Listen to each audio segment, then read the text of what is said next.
এখানে আছে 4 to the power x সমান হচ্ছে 8 হলে x সমান কত। তো আমাদের এখান থেকে আসলে x এর মানটা নির্ণয় করতে বলছে।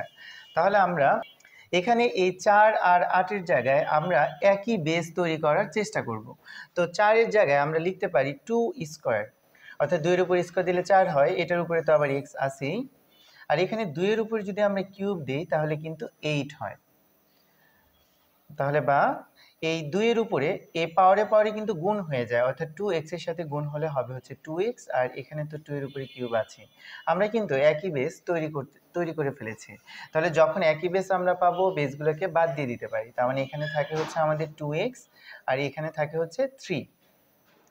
এখানে x এর সাথে 2 কিন্তু গুণ অবস্থায় আছে, তার মানে 2 কে যদি আমরা এপাশে পাঠাই তাহলে ভাগ হয়ে যাবে। তার মানে সুতরাং এখানে থাকে x, 2 যেহেতু গুণ ছিল এপাশে ভাগ হয়ে কোথায় যাবে, নিচে চলে যাবে।